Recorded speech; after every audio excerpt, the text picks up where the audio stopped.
संत रामपाल जी महाराज एक ऐसे महान संत जिन्होंने अपनी सतभक्ति, तत्व ज्ञान, करुणा और सेवा के बल पर समाज में नई मिसाल कायम की है।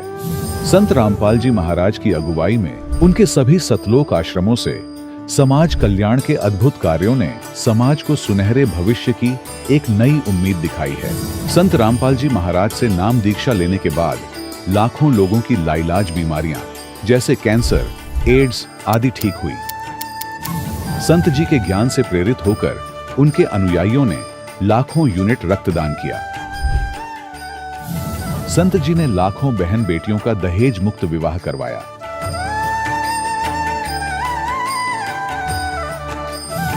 संत जी ने लाखों लोगों का नशा छुड़वाया, करोड़ों उजड़े परिवार बसे।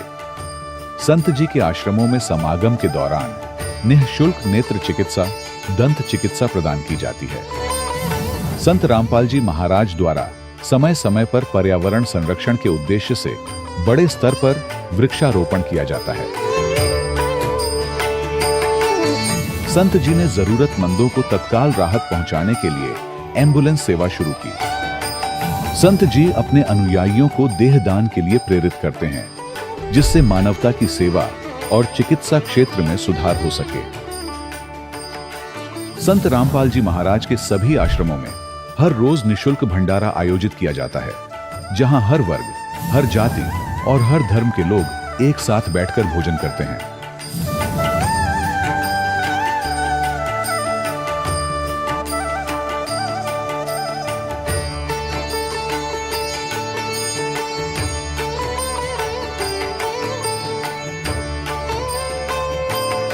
संत रामपाल जी महाराज के आश्रम में हजारों बुजुर्गों को सम्मान और प्यार के साथ जीवन जीने का अवसर मिलता है।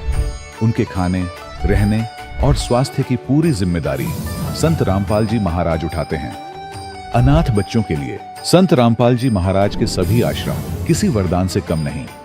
यहाँ उन्हें शिक्षा, संस्कार और भविष्य के लिए बेहतर अवसर प्रदान किए जाते हैं। चाहे बाढ़ हो, भूकंप या महामारी, संत रामपाल जी महाराज और उनके अनुयायी हमेशा ही जरूरतमंदों के लिए सबसे आगे खड़े रहते हैं।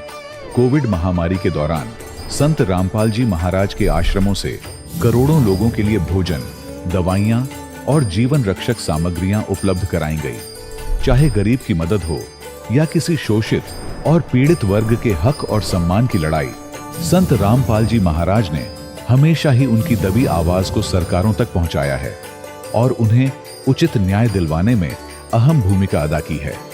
समाज में आध्यात्मिक और सामाजिक मूल्यों के प्रति जागरूकता लाने में संत रामपाल जी महाराज हर कदम पर मानवता के सच्चे सेवक साबित हुए हैं। संत रामपाल जी महाराज का जीवन हमें सिखाता है कि सच्ची सेवा वही है जो निस्वार्थ भाव से की जाए। आइए हम भी इस महान सेवा के कार्य में इस महान संत से जुड़ें और संत रामपाल जी महाराज से नाम दीक्षा लेकर अपने जीवन को धन्य बनाएं।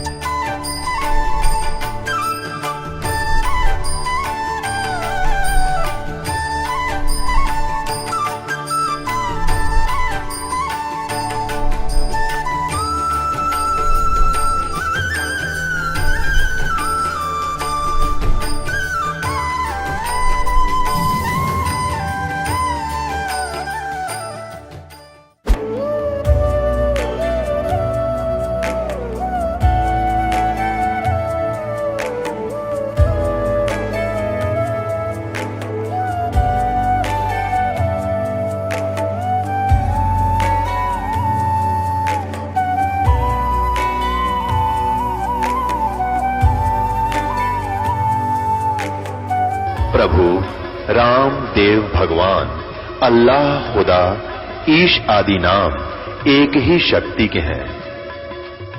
वो कैसा है, कहां है, कैसे मिलता है, किसने देखा है? ये प्रश्नवाचक चिन्ह पूर्ण रूप से हटाने के लिए अवश्य सुनिए जगत गुरु तत्वदर्शी संत रामपाल जी महाराज के अमृत वचन, सर्व पवित्र धर्मों के पवित्र शास्त्रों के आधार पर।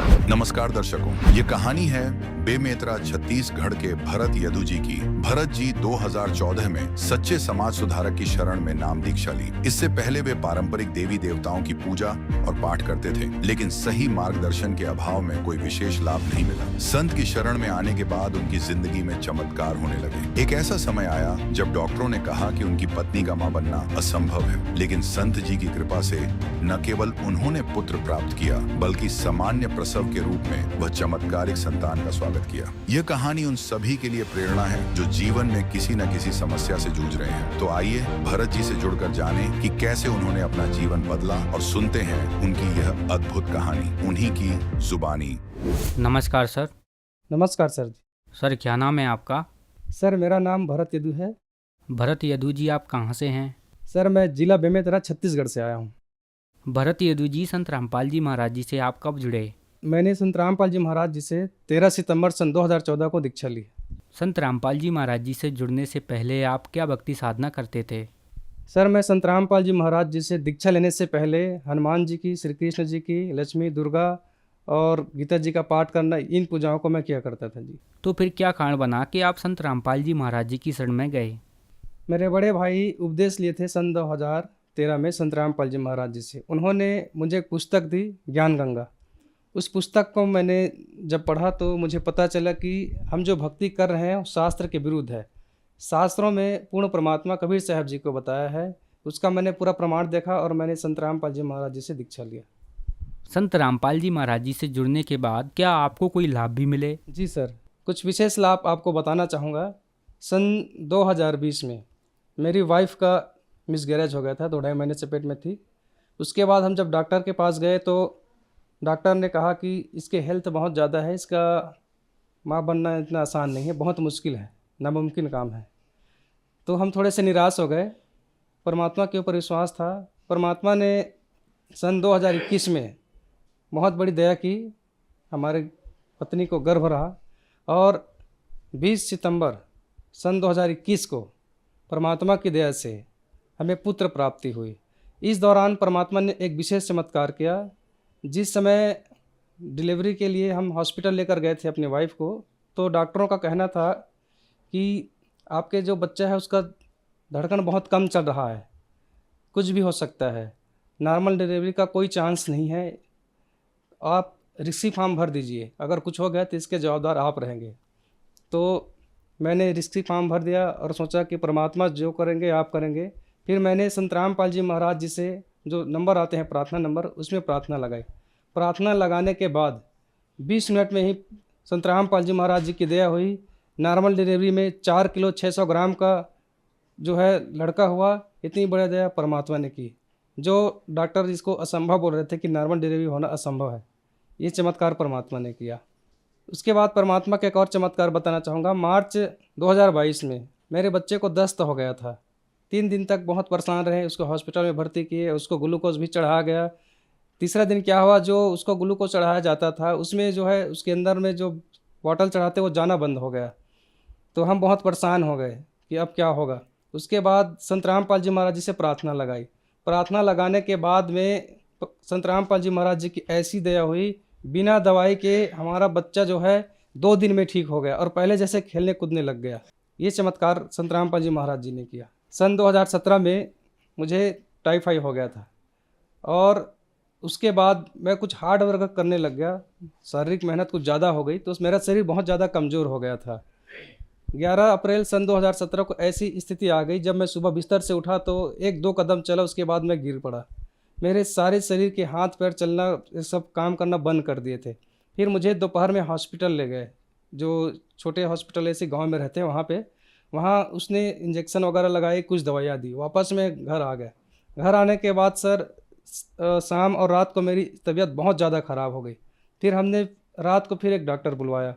डॉक्टर ने देखा कि इसका तो कोई चीज़ काम नहीं कर रहा है और मैं सिर्फ लेटा रहता था सर, मेरा सिर्फ जुबान बस चलता था, मैं अपना हाथ पैर किसी चीज़ को नहीं हिला पाता था। डॉक्टर ने चेक करके बताया कि इसके साथ कुछ भी हो सकता है, इसको जितनी जल्दी हो सके कुछ बड़े डॉक्टर है, बड़े हॉस्पिटल इसको ले जाइए। उसके बाद रात को 10 बजे, 10:30 बज गए थे। मैंने घर वालों से कहा कि मुझे बहुत नींद आ रही है, मैं सोना चाहता हूँ, हम सुबह चले जाएंगे हॉस्पिटल। तो सब घर वाले तैयार हो गए, ठीक है आपकी जैसे मर्जी।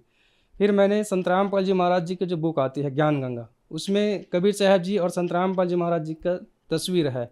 उस तस्वीर को बिस्तर में रखने के लिए कहा अपनी भतीजी को, और वहीं पे गुरु जी से प्रार्थना की कि हे परमात्मा, मैंने अपने घर वालों के सामने आपकी बहुत महिमा गा रखी है और मैं अपने कर्मों का ही फल पाऊंगा मालिक, आप तो परमात्मा है, आप में कोई कमी नहीं है। हे परमात्मा, इस कुत्ते को एकांत में कहीं मार देना, लेकिन आज इनके सामने दया कर दो परमात्मा, नहीं तो मेरी वजह से आपको ऊपर जो है विश्वास उठ जाएगा। परमात्मा की ऐसी दया हुई, जब मैं सुबह 4 बजे उठा तो मेरे मुँह से निकला बंदी छोड़ सदगुरु रामपाल जी महाराज जी की जय, और मैं बिस्तर से बिना किसी के सहयोग से खड़ा हो गया। इस चमत्कार को देख के पूरे मोहल्ले वाले, घर वाले दंग रह गए, और एक व्यक्ति मुझे आके बोला कि वास्तव में संत रामपाल जी महाराज जी में अजब शक्ति है, नहीं तो आप कल की स्थिति देखें तो आप मरने वाले थे। ये चमत्कार परमात्मा ने किया। सर, क्या आप नशा भी करते थे? जी सर, मैं संत रामपाल जी महाराज जी के शरण में आने से पहले नशा भी करता था। हम लोग जब कॉलेज जाते थे तो जो थम्स अप की कोल्ड ड्रिंक्स की जो बॉटल आती थी, उसमें तो आधा शराब डालते थे, आधा कोल्ड ड्रिंक, और उसे घूम घूम के पीते थे। इस तरह से हम लोग हर शाम दोपहर के बाद नशा करते थे और मांस भी खाते थे। संत रामपाल जी महाराज जी की पुस्तक जब मैंने पढ़ी ज्ञान गंगा, तो पुस्तक पढ़ते पढ़ते ये नशा मुझसे छूट गया। ये दया पर संत रामपाल जी महाराज जी ने की। सर, संत रामपाल जी महाराज जी से जुड़ने के बाद आपको बहुत सारे लाभ प्राप्त हुए, तो जो दर्शक आज आपको टीवी पर देख रहे हैं वह भी संत रामपाल जी महाराज जी से जुड़ना चाहते हैं, तो कैसे जुड़ सकते हैं? सर, मैं बताना चाहूँगा, संत रामपाल जी महाराज से दीक्षा लेना बहुत ही आसान है। संत रामपाल जी महाराज जी का बहुत से चैनलों में सत्संग आता है, उसमें एक पट्टी चलती है जिसमें आश्रम के नंबर दिए होते हैं। उसमें कॉल करके अपने नज़दीकी नामदान सेंटर का नंबर प्राप्त करके सारी जानकारी ली जा सकती है, वहाँ से नाम दीक्षा लिया जा सकता है। धन्यवाद सर। सत साहिब। दर्शकों, अभी आपने सुने संत रामपाल जी महाराज से दीक्षा प्राप्त करके सुखी हुए भक्त के अनुभव। अब देखिए जगत गुरु तत्वदर्शी संत रामपाल जी महाराज के मंगल प्रवचन। गरीबदास जी कह रहे हैं कोई है उस परले पार का, यहां मुझे बताओ, और वो धुन का भेद बताओ जो धुन वहां है परले पार यानी सतलोक में। ये नकली धुनें हैं, यहां पर जो तुम सुन रहे हो ये धुन वो नहीं है। गरीबदास जी क्या कहते हैं, कोई है रे परले पार का जो भेद कहे झनकार का, कोई है रे परले पार का। परले पार यानी सतलोक में कोई गया हुआ वापस आया हुआ हो तो बताओ मुझे। ये खुद होकर आए थे, उस धुन को सुनकर आए थे, आंखों से कानों से देख सुनकर आए थे। कोई है रे परले पार का जो भेद कहे झनकार का। झन मानुष झनकार मानुष धुन का। वारही गोरख वारही दत्त वारही धरु प्रहलाद अर्थ। ये तुम्हारे गोरख भी इधर ही वारवन उर्ली साइड। वारही गोरख वारही दत्त, दत्त मान दत्तात्रेय जी, और ध्रुव और प्रहलाद ये सभी इधर ही हैं, काल के ही जाल में हैं। वारही गोरख वारही दत्त वारही ध्रुव प्रहलाद अर्थ। वारही सुखदेव वारही व्यास वारही पाराशर प्रकाश। वारही दुर्वासा दरवेश वारही नारद सारद शेष। वारही भरतरी गोपी चंद वारही सनक सनंदन बंद। वारही ब्रह्मा वारही इंद्र वारही संस कला गोविंद। वारही शिव शंकर जो संभ वारही धर्मराय अर्भ आरंभ। वारही धर्मराय धर धीर परम धाम पहुँचे हे कबीर। रग यजुषाम अथर वेद परम धाम नीलय हा भेद। अलल पंख अगाध भेव जैसे कुंजी सुरती से। वार पार थे हाना था गरीबदास निर्गुण निगाह। अब क्या बताते हैं आदरणीय गरीबदास साहिब जी, परमात्मा से परिचित होकर सतलोक में वो धुन सुनकर वापस आए तो वो कह रहे हैं कोई है रे परले पार का जो भेद कह उस जनकार का। वार ही गोरख, वार ही माने उरले तरफ, वार ही गोरख वार ही दत्तात्रेय और वार ही ध्रुव प्रहलाद। वार ही सुखदेव वार ही व्यास और वार ही पाराशर प्रकाश। पाराशर प्रकाश माने जो पाराशर जी ने एक पुराण लिखी है उसको पाराशर का ज्ञान बताते। यानी इन पुराणों के और वेदों के सबके राइटर हैं कौन? व्यास जी। और ये ज्ञान व्यास जी का अपने सत्र का वो तो पुराणों में है। वेद ज्ञान और गीता ज्ञान जो है ये वेद व्यास के सत्र का नहीं है।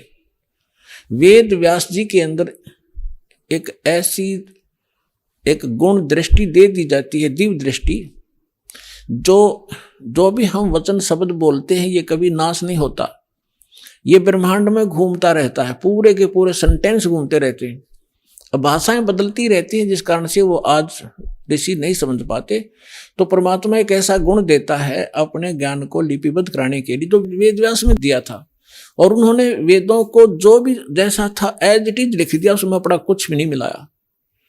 फिर उससे हट करके पुराण भी उन्होंने जिसने जैसा बोला था, गीता ज्ञान जो श्री कृष्ण के अंदर से काल जो बोल रहा था उसको व्यास जी नहीं पहचान सके। श्री कृष्ण में जो काल बोल रहा था, श्री कृष्ण के शरीर का प्रयोग करके जो वार्ता अर्जुन और उस श्री कृष्ण के मुख से बोल रहे उस ज्ञान की हुई थी, वह जो भी थी एज इट इज लिख दी उसने। जो संजय ने बोला, धृतराष्ट्र ने बोला, फलाने ने बोला, वो सारा कुछ लिख दिया। इसमें इसका अपना कोई रोल नहीं। और इसका रोल होता फिर ये इसमें देवी पुराण के अंदर प्रथम स्कंद में कि हे भगवान, ब्रह्मा उस नारद जी से पूछ रहा है कि सृष्टि किसने रची, कैसे रची। नारद जी बता रहे हो मैंने अपने पिता से सुनी नो। था उनको ज्ञान होता है व्यास जी को, तो वो अपने ही तरफ से लिखता और अपना ही ज्ञान बताता। तो यहाँ कहने का भाव ये है कि ये चारों वेद जो हैं ये इनके अंदर परमात्मा परम धाम का पाने का ज्ञान नहीं है, उस परमात्मा की महिमा अवश्य लिखी है। तो इसके लिए क्या बता रहे हैं? धर्मराज दरबार में देई कबीर तलाक, मेरे भूले चूके हंस को तू पकड़िए मत जाके। आदरणीय गरीबदास साहिब जी 10 वर्ष के बालक थे, अपने ही खेतों में अपने ही गऊओं को चरा रहे थे। उसके साथ और भी बहुत से उनके कुछ नौकर, क्योंकि गरीबदास जी के जो पिताजी थे बहुत बड़े किसान थे, लगभग 1300-1400 एकड़ जमीन थी। वो अपने ही खेतों में लगभग 100-150 गऊओं को चरा रहे थे। और भी गांव के कुछ निर्धन व्यक्ति अपने गऊओं को भी उन्हीं के खेतों में हरी चराया करते थे, वो वहां पाली गवाले थे। तो सतलोक से परमात्मा आए एक जिंदा महात्मा के रूप में, और उस गरीबदास जी को वहाँ एक कुंवारी गाय का दूध निकाला। परमात्मा ने कुंवारी गाय का दूध पिया, गरीबदास जी को मंत्र दिया प्रथम और वो दूध पिलाया। उसके बाद गरीबदास जी को लेकर के उनकी आत्मा को ऊपर ब्रह्मांड सब दिखाकर, ब्रह्मा विष्णु महेश धर्मराज का सब दिखा करके सचखंड ले गए। पीछे से संत आदरणीय गरीबदास साहिब जी 10 वर्ष के बालक को मृत जानकर चिता पर रख दिया था। अंतिम संस्कार करने वाले थे, उसी समय परमात्मा ने आत्मा को ऊपर से पूर्ण रूप परिचित करा के, सारा ज्ञान दिखा के, अपनी समर्थता से परिचित करा के वापस छोड़ दिया। तब उस 10 वर्ष के बालक ने उठकर जो आंखों देखा परमात्मा की महिमा गाई, वो इस प्रकार है। गरीबदास साहिब जी बता रहे हैं कि जब मुझे परमात्मा यहाँ से लेकर गए, यहाँ के धर्मराज जो चीफ जस्टिस ऑफ वन ब्रह्मांड, एक ब्रह्मांड का जो चीफ जस्टिस है, जिसके सामने किसी की पार हिम्मत नहीं जाने की, उसके दरबार में जाकर के परमात्मा जब पहुंचे, अपने आत्माओं आप जी तो अभी बालक हो जाते मार्ग के, आपने तो अटपट सुन रखी है नकली संतों की, और अब आपको ज्ञान सुन पता चलेगा। जैसे आप जी को एक अमेरिका की भविष्यवक्ता, अमेरिका की फ्लोरेंस की भविष्यवाणी सुनाई थी पिछले सत्संग में, और उसने क्या बताया है कि उस संत के ऊपर नक्षत्र से एक प्रकाश आ रहा लगातार, उसकी किरणें उसके मत्थे पर निरंतर बरस रही है। तो यह शक्ति सतलोक से सतपुरुष की, कबीर भगवान की दास के पास आ रही है, और उसी से दास आपको कनेक्शन दे रहा है। ये रियल पावर मिल रही है आपको। फिर वो क्या बताती है कि उसका चेहरा जब मैं देखती हूं जैसे उसके चारों तरफ सूर्य उदय हो रहे हों। इस शरीर के अंदर एक और बॉडी है। जिन भी महापुरुषों को लेकर गए उनके इस यहाँ की बॉडी यहीं छोड़ गए, अंदर ऐसा ही शरीर है, वो ओरिजिनल यानी तो भक्ति से संग्रहित, भक्ति से चार्जड है वो। तो जैसे एक सर्प कांचली छोड़ देता है, अपने ऊपर की कैंचली त्याग जाता है, वह सर्प जैसी होती है, लेकिन वो सर्प न्यारा है। ऐसे ही शरीर के अंदर ओरिजिनल जो बॉडी है वो अलग है, और उसका प्रकाश फिर उस सूक्ष्म शरीर से बाहर झलकता है। जिसके बारे में गरीबदास जी कहते हैं, देही को सतगुरु कहे ये सब धुंधर ज्ञाने, चार दाग आता नहीं वाको सतगुरु जाने। इस शरीर की, इस बॉडी को सतगुरु जो मान रहे हैं वो तो अभी बालक है। इसके अंदर जो और शरीर युक्त वो सतगुरु है, वो मरता नहीं कभी। चार प्रकार के दाग हैं, अंतिम संस्कार 4 प्रकार से किया जा रहा अपने यहाँ पर। एक तो दफना देते हैं, मिट्टी में गाड़ देते हैं ईसाई और मुसलमान भाई, और हिंदू और सिख संस्कार कर देते हैं। कुछ ऐसे हैं जो जल प्रवाह कर देते हैं उसको, मच्छी कीड़े मकोड़े खाकर उसके शरीर को दबा देंगे। और कुछ क्या करते हैं, एक मचान बना देते हैं ऊंचा, उस 100 को उस पर डाल देते हैं, पशु पक्षी ऊपर के पक्षी आदि खा लेते हैं। तो 4 प्रकार से अंतिम संस्कार यानी दाग दिया जाता है। तो परमात्मा कहते हैं, गरीबदास साहिब जी कहते हैं, इस देही को सतगुरु कहें ये सब धुंधर ज्ञान, और 4 दाग आता नहीं वाको सतगुरु जान। तो यहाँ क्या बता रहे हैं कि परमात्मा जब ऊपर लेकर गए गरीबदास जी को, तो परमेश्वर के शरीर से वहां जब उसने देखा ऐसी चमक थी, और धर्मराज अपने सिंहासन पर विराजमान था, न्यायाधीश।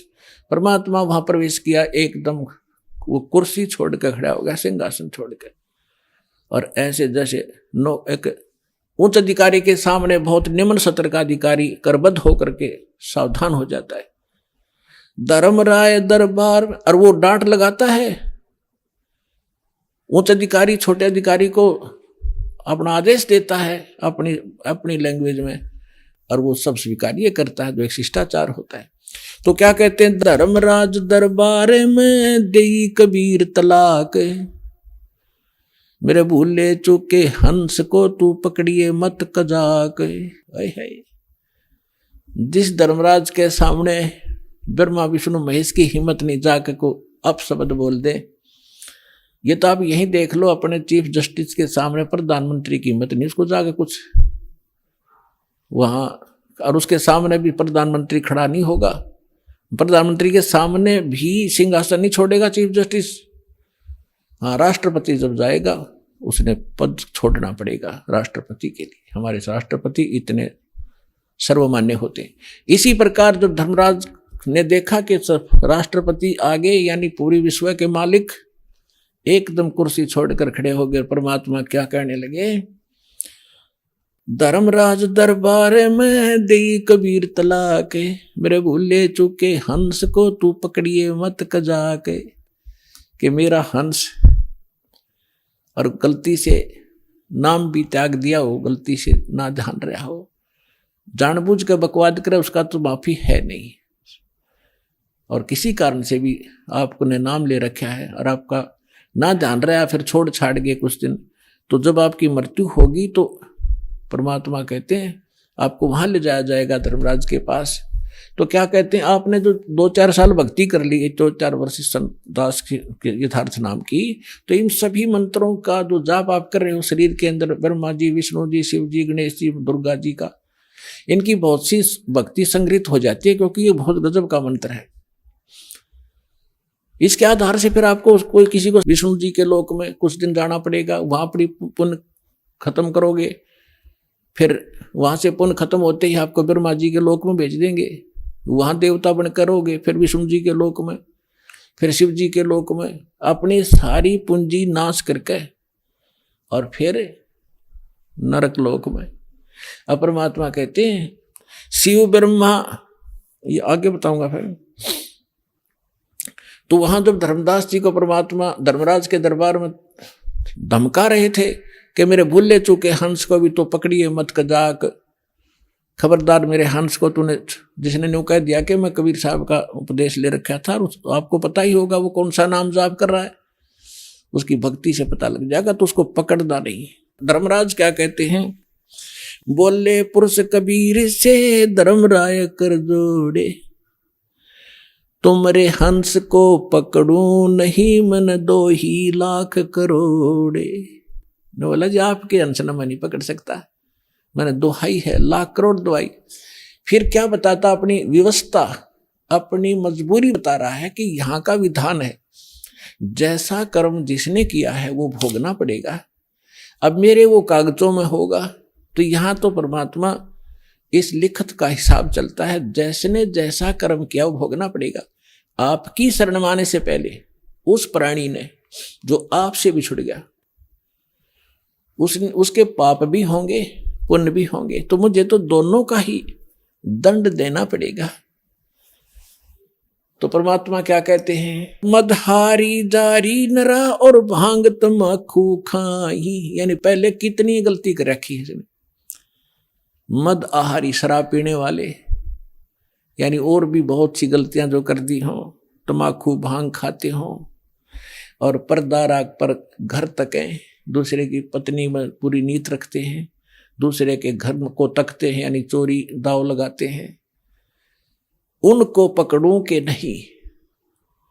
आपकी शरण माने से पहले जिन्होंने जो गलतियां ये कर रखी हैं दाता, उनको पकड़ूं के नहीं। मदहारी जारी नरा जो भांग तमाकू खाही, परदारा पर घर तकें जिनको लो अकनाही। धर्मराय विनती करे सुनियो पुरुष कबीर। हे भगवान कबीर सुनियो, जिनको तो पकड़ने पड़ेंगे और जड़नी पड़े जंजीर। अब परमात्मा क्या कहते हैं, कर्मों से तीरथ हैं अब हैं जो शरण कबीर, जिनको निश्चय मारे हूं और काटो बल तकसीर। यानी पहले किए सो बक, परमात्मा क्या कहते हैं, पहले किए सो बकस हूं आगे करे ना कोई। कबीर कहे धर्मराय सो नाम रटे मम सोई। ये करम वरम ब्रह्मंड के मैं पल में करहूं नेश, जिन हमरी दो ही दई सो करो हमारे पेश। अपने आत्माओं अध्यात्म ज्ञान का तभी छींट भी नहीं थी अपने पास। इस जैसे आप देखते हो प्रत्येक देश में प्रत्येक देश का राजदूत भवन होता है, ऐसे ही परमात्मा ने प्रत्येक ब्रह्मांड में अपना एक राजदूत भवन बना रखा है। और जो यहाँ ऐसा कहता है कि मैं तो ऐसे ऐसे भगवान कबीर साहब का भक्त हूँ और आप मेरा कोई अकाउंट नहीं कर सकते, तो परमात्मा कहते हैं कर्म भरम ब्रह्मंड के मैं पल में कर हूं नेस, 1 मिनट में नष्ट कर दूंगा तेरे, तूने ये बकवास जो इस जीव से करवा रखी है, तूने करवाए सारे उल्टे कर्म इससे, अज्ञान भर के इसके अंदर। और जिसने मेरा नाम लिया, मेरी दोहाई दी के इस हृदय से जो पुकारेगा, वहां के मैं तो भगवान कबीर साहब का शिष्य था, उनका बच्चा हूं, आप मुझे कैसे ले आए यहाँ पर। तो उनको मेरे पास मेरे राजदूत भवन में करो हमारे पेश, तो उसका अकाउंट भी नहीं लेना, खबरदार। परमात्मा ने यहां तक बोल दिया। करम भरम ब्रह्मांड के मैं पल में करहूं नेश, यानी क्रॉस कर दूंगा, उन पर कांटा लगा दूंगा। जिन हमरी दो ही दई सो करो हमारे पेश। कहां तक इन परमात्मा गारंटी ले रहे हैं, शिव मंडल ब्रह्मापुरी तो विष्णु लोक में हो, हमरे गुण भूले नहीं तो आण छुटाऊं तो। होय होय।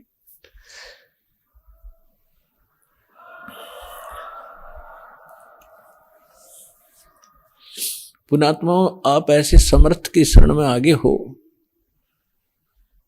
आपका कोई कुछ नहीं बिगाड़ पाएगा, लेकिन आप सावधानी बरतना, दृढ़ रहना, संसार के इस बहाव में बहना नहीं।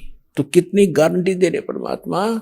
जैसे दास बहुत बार बताता है, शिव मंडल ब्रह्मापुरी में कौन जाओगा, वो भोला जाएगा जिसने 1-2 वर्ष 4 वर्ष या नाम लेकर सारी साधना कर ली, वो उसका पुण्य इकट्ठा हो गया प्रत्येक मंत्रों का।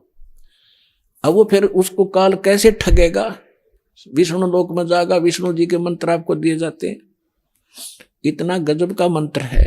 एक का मंत्र का घना लाभ रहा, तो 108 डेली करते हो तो वहां जाके विष्णु के लोक में आपका अलग से व्यवस्था की जाएगी। इतने धनी हो गए आप इस मंत्र से, और विष्णु के लोक में देवता बन जाओगे। रेस्ट हाउस में वहां रेस्टोरेंट बना रखा है, जैसे स्वर्ग के इसका, वहां रहोगे और जेब कटेगी आपकी। और आपका वहां ये गुण याद आ जाए कि हम तो गलती कर गए, हमने तो पूंजी अपनी खराब नहीं करनी थी, हमने तो इस सतलोक जाना था, या गलती बन गई। कहते वहां भी अगर हृदय से पुकारेगा दो व्यक्ति जो गुरुद्रोही ना हुआ हो, गुरुद्रोही वो होता है नाम भी छोड़ जा और गुरु जी की निंदा करता अंडे जगह जगह घूमे, वो उसका तो नाश परमानेंट हो गया, वो तो खत्म सदा के लिए, कभी मनुष्य जीवन भी नहीं पाएगा आगे से बहुत युगों तक। और तो वैसे अनजानपने में या गफलत काल करवाई देता कोई ना कोई वो व्यक्ति, और वहां जाकर इस ज्ञान से उसको जरूर आभास होगा कि हमने तो वहां जाना था और यहां हम के बन गए। पुण्यात्माओं, आप देखना, मन की बकवाद है, चाहे आप प्रधानमंत्री बन जाइयो, फिर भी आत्मा भूखी नजर आओगी आपको कि कोई और वस्तु और है जो इससे हटकर भी चाहिए हमें। तो वहां जाकर के वो आभास होगा कि हमने तो वहां जाना था और ये तो हमने ये सुविधाएं तो प्राप्त नहीं करनी थी, ये तो हमारा नाश हो रहा है। कहते वहां भी तो हृदय से पुकारेगा परमात्मा, कबीर जी हे सतगुरु गलती बन गई मुझ नीच से, छुटवाओ मुझे। कहते शिव मंडल ब्रह्मापुरी चे विष्णु लोक में हो, हमरे गुण भूला नहीं तो आण छुटा होता है, तुझे वहां से छुटवा लाऊंगा। और फिर पुनः जैसे ही भक्ति युग चल रहा होगा तो पुनर्जन्म दिवा देंगे, और भक्ति युग समाप्त होने के बाद तो फिर बात गड़बड़ हो जाती है उसको भी। लेकिन जैसे फिर भी मालिक ने छुटा लिया, कहाँ रखेंगे? राजदूत भवन में रखेंगे,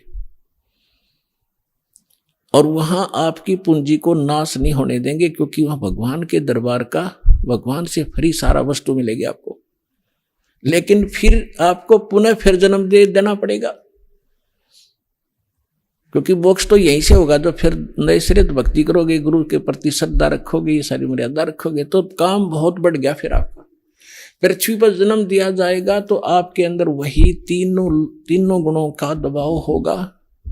आपके साथ इतने गजब के पुण्य होगे, आप पूरी पृथ्वी के राजा बन जाओगे।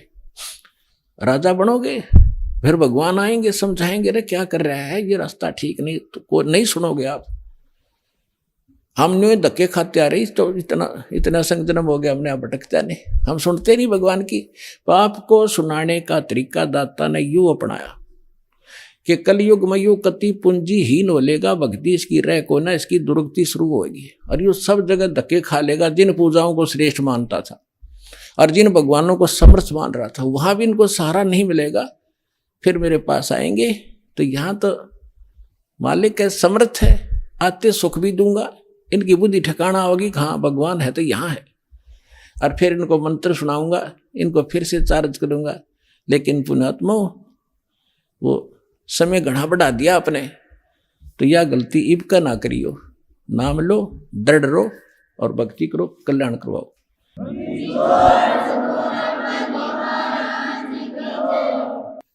परम पिता परमात्मा पूर्ण ब्रह्म सर्व सृष्टि रचनहार कबीर देव कबीर परमेश्वर जी की असीम रजा से आप चंद पुण्यात्माएं परमात्मा की महिमा सुनने के लिए उपस्थित हुए। जिन पुण्यात्माओं पर परमात्मा की विशेष रजा होती है, उन्हीं को इतना समय मिलता है, अन्यथा ये काल भगवान इस प्राणी को अपने जाल में ऐसे तरीके से फंसा चुका है कि इस जीव को मृत्यु तक ये आभास नहीं होता कि मैं कर क्या रहा हूं, मुझे करना क्या चाहिए था। जिस संपत्ति को मैं जोड़ रहा हूं, जिस परिवार को मैं अपना मान बैठा हूं, जिस स्थान को मैं अपना समझता हूं, इसमें मैं रहूंगा कितने दिन। फिर हमारा एक ऐसा समाज बना दिया, हम उस परंपरा को देखकर संतुष्ट हो जाते हैं कि ये सबके साथ ऐसा ही हो रहा है, मृत्यु हो जाती है, कभी भी मर जाते हैं, कोई बात नहीं, कोई बात नहीं, चलेगा, क्योंकि हमारे पास कोई विकल्प नहीं था। अब परमात्मा स्वयं आए, यथार्थ ज्ञान हमें बताया, तो हमारी कुछ आंखें खुली, क्योंकि ज्ञान से ही एक सतर्कता आती है, ज्ञान से ही रुचि बनती है, ज्ञान से ही दिशा बदलती है। और ज्ञान अधिकारी के मुख से उच्चरित होगा तो वो असर भी करता है। यहां पर लाखों की संख्या में ऐसे श्रद्धालु हैं जो शराब पीते थे, तमाकू सेवन करते थे, बीड़ी सिगरेट हुक्का के माध्यम से, और वो नहीं छोड़ पाते थे। ये शिक्षा माता पिता और भी सभ्य समाज के लोग कहा करते हैं कि भी शराब नहीं पीनी चाहिए, तमाकू नहीं पीना चाहिए, अच्छी बात नहीं, लेकिन वो खुद भी पी रहे होते हैं। तो कहने का तात्पर्य है कि इस काल भगवान, ये ब्रह्म ज्योत स्वरूपी निरंजन, जिसको ऋषि महर्षि ब्रह्म कहा करते थे, और वो ब्रह्म साधना करके अपने आप को सबसे सुपीरियर माना करते थे, इसने इस जीव को ऐसे ढंग से फंसा लिया और ये विकार ज्यादा करवाता है। इसने अपना एक मन एलिमेंट छोड़ दिया आत्मा के साथ में। आत्मा को आवश्यकता है परमात्मा की महिमा की, परमात्मा के गुणगान हो, इसको उसकी आवश्यकता है। और ये मन इसके ऊपर प्रधान बना दिया, इसको डरा धमका के रखता है, भयभीत रखता है और विकारों की तरफ घसीट ले जाता है। विचार करने की बात है, तमाकू कोई पीने की चीज है? तमाकू इस शरीर को कार्बन डाइऑक्साइड की बजाय ऑक्सीजन की आवश्यकता है, और ये इसमें कार्बन डाइऑक्साइड इसमें प्रवेश करवाता है हुक्का बीड़ी सिगरेट के माध्यम से, और जिसके कारण आत्मा मलिन होती है, मन में विकार पैदा होते हैं, स्वभाव ठीक नहीं रहता। और स्वभाव ठीक नहीं रहेगा तो हम एक दूसरे के साथ छोटी सी बात पर भिड़ पड़ेंगे, लड़ पड़ेंगे, लट्ठम लट्ठा, तमोगुण बन जाते हैं। फिर शराब कोई पीने की चीज है जिसको पी के बेसुध हो जावा इंसान, और मांस कोई खाने की वस्तु है। अब हम कितनी स्पीड से इन बुराइयों को ग्रहण कर रहे हैं। तो काल ये चाहता है कि ये आत्मा परमात्मा की है और ये हमारे साथ प्रतिशोध ले रहा है। इस नालायक ने गलती खुद करी और फिर गलती हमने करी कि हम इसके साथ आ गए, इसके ऊपर आसक्त होकर के। इसने वहां ऐसी गलती करी जो ऐसे सच्चे लोक में अलाउड नहीं। एक युवा लड़की के ऊपर बदनीयत की और जिसका दंड इसको मिला कि वहां से निष्कासित किया गया। हम इसके साथ पहले ही चिपक चुके थे तो हम भी यहां फंस गए। तो इसने गलती स्वयं की और अक्षुब्ध भगवान से हो गया। हम उसके बच्चे परमात्मा के इसके साथ आ गए। इसने हमारी वो दुर्गति कर रखी है जिसमें आपकी या भांग उतर जाएगी या काल की भांग, जिसको तुम एक श्रेष्ठ काम समझ रहे हो, कोठी बनाना, बंगले बनाना, ब्याह शादी में बकवाद करना, गोटी लगाना। और ये ज्ञान जब आपके हृदय में समाएगा तो पता चलेगा आपको आप कैसा जीवन जी रहे हो। तो ये चाहता है कि जितने आप दुखी होगे परमात्मा उतना ही दुखी होता है। जिस माता पिता के बालक दुखी हो वो सुख से चैन से सो नहीं सकता। आहार भी नहीं कर सकता। और उस परमात्मा के आप बच्चे हो, इसने क्या हालत कर रखी आपकी। किसी का कैंसर होगी, किसी का टांग टूट गई, किसी का आंख फूट गई, किसी को कोड लगा है, कोई वैसे मानसिक परेशानियां। फिर बाकी बच्चे हैं बकवादों पर लगा दिए, घुट्टी डालो, फिल्म देख लो, मांस खा लो, नरे कर्म बिगड़वाता आपके। और फिर इसने कहा है कि जैसे कोई कर्म करेगा मैं तो भगवान वैसा ही फल देता हूं। और इस मन एलिमेंट को छोड़ रखा है, सारी बकवाद करवाता है। अभी आपने सुने संत रामपाल जी महाराज के मंगल प्रवचन। आइए अब सुनते हैं संत रामपाल जी महाराज से नाम दीक्षा लेकर सतभक्ति करके अद्भुत लाभ प्राप्त करने वाले अनुयायी के विचार। नमस्कार जी। नमस्कार, ਤੁਹਾਡਾ ਕੀ ਨਾਮ ਹੈ ਜੀ? ਮੇਰਾ ਨਾਮ ਪ੍ਰਿयंका ਹੈ। ਮੈਂ ਧੂਰੀ ਜ਼ਿਲ੍ਹਾ ਸੰਗਰੂਰ ਪੰਜਾਬ ਤੋਂ ਹਾਂ। ਪ੍ਰਿयंका ਜੀ, ਸੰਤ ਰਾਮਪਾਲ ਜੀ ਮਹਾਰਾਜ ਜੀ ਤੋਂ ਨਾਮ ਉਪਦੇਸ਼ ਲੈਣ ਤੋਂ ਪਹਿਲਾਂ ਤੁਸੀਂ ਕਿਹੜੀ ਭਗਤੀ ਸਾਧਨਾ ਕਰਦੇ ਸੀ? ਸਰ, ਮੈਂ ਸੰਤ ਰਾਮਪਾਲ ਜੀ ਮਹਾਰਾਜ ਜੀ ਦੀ ਸ਼ਰਨ ਵਿੱਚ ਆਉਣ ਤੋਂ ਪਹਿਲਾਂ ਮੈਂ ਸ਼ਿਵ ਜੀ ਦੀ ਬਹੁਤ ਜ਼ਿਆਦਾ ਕੱਟੜ ਭਗਤ ਸੀ। ਤੇ ਮੈਂ ਛੋਟੇ ਹੁੰਦਿਆਂ ਤੋਂ ਹੀ ਸ਼ਿਵ ਜੀ ਦੇ ਜਿਵੇਂ ਵਰਤ ਰੱਖਦੇ ਹਾਂ ਆਪਾਂ 16 ਸੋਮਵਾਰ ਦੇ, ਉਹ ਰੱਖਣੇ, ਸ਼ਿਵਰਾਤਰੀ 'ਚ ਵਰਤ ਰੱਖਣਾ, ਸ਼ਿਵਲਿੰਗ ਤੇ ਦੁੱਧ ਵਗੈਰਾ ਚੜਾਉਣਾ। ਤੇ ਮੈਂ ਬਹੁਤ ਜ਼ਿਆਦਾ ਸ਼ਿਵ ਜੀ ਦੀ ਬਹੁਤ ਮਤਲਬ ਭਗਤੀ ਕਰਦੀ ਸੀ। ਵੀ ਜਿਵੇਂ ਆਪਾਂ ਘਰੇ ਸਰੂਪ ਰੱਖਦੇ ਹਾਂ ਆਪਣੇ ਜਿਵੇਂ ਸ਼ਿਵ ਜੀ ਦਾ, ਤੇ ਉਹਦੇ ਉੱਪਰ ਮੈਂ ਜਲ ਚੜਾਉਣਾ, 2-2 3-3 ਗੜਵੇ ਜਲ ਚੜਾ ਕੇ ਉਹ ਮੈਂ ਸਾਰੇ ਪੀ ਜਾਂਦੀ ਸੀ। ਵੀ ਮੈਂ ਇੰਨੀ ਜ਼ਿਆਦਾ ਸ਼ਿਵ ਜੀ ਦੇ ਪ੍ਰਤੀ ਆਪਣੀ ਆਸਥਾ ਦਿਖਾਉਂਦੀ ਸੀ। ਤੇ ਉਹ ਸਾਰਾ ਪੀ ਕੇ ਫਿਰ ਮੈਨੂੰ ਦੁਬਾਰਾ ਸਾਰੀ ਉਲਟੀ ਹੋ ਜਾਂਦੀ। ਤੇ ਫਿਰ ਵੀ ਮੈਂ ਇਹ ਚੀਜ਼ ਲਗਾਤਾਰ ਰੱਖੀ, ਮੈਂ ਛੱਡੀ ਨਹੀਂ। ਮੈਂ ਵਰਤ ਰੱਖਣੇ, 16 ਸੋਮਵਾਰ ਦੇ ਵਰਤ ਰੱਖਣੇ। ਮਤਲਬ ਕਿ ਆਪਾਂ ਨੂੰ ਹਰੇਕ ਨੂੰ ਕਿਸੇ ਨਾ ਕਿਸੇ ਲਾਭ ਦੀ ਲੋੜ ਹੁੰਦੀ ਹੈ। ਜਿਵੇਂ ਤੁਸੀਂ ਦੱਸਿਆ ਵੀ ਤੁਸੀਂ ਈਸਟ ਰੂਪ ਦੇ ਵਿੱਚ ਸ਼ਿਵ ਜੀ ਨੂੰ ਮੰਨਦੇ ਸੀਗੇ, 16 ਸੋਮਵਾਰਾਂ ਦੇ ਤੁਸੀਂ ਵਰਤ ਵੀ ਰੱਖਦੇ ਸੀਗੇ। ਇੰਨੀ ਸਾਧਨਾ ਕਰਦੇ ਹੋਏ ਵੀ ਤੁਹਾਨੂੰ ਸ਼ਿਵ ਜੀ ਮਹਾਰਾਜ ਜੀ ਤੋਂ ਕੀ ਲਾਭ ਪ੍ਰਾਪਤ ਹੋਏ? ਸਰ, ਮੈਂ ਅੱਜ ਤੁਹਾਨੂੰ ਚੈਨਲ ਦੇ ਮਾਧਿਅਮ ਰਾਹੀਂ ਦੱਸਣਾ ਚਾਹੂੰਗੀ ਕਿ ਮੈਨੂੰ ਅੱਜ ਤੱਕ ਸ਼ਿਵ ਜੀ ਨੇ ਇੱਕ ਲਾਭ ਵੀ ਨਹੀਂ ਦਿੱਤਾ। ਅਸੀਂ ਆਰਥਿਕ ਤੌਰ ਤੇ ਬਹੁਤ ਤੰਗੀ ਦੇ ਵਿੱਚ ਸੀ।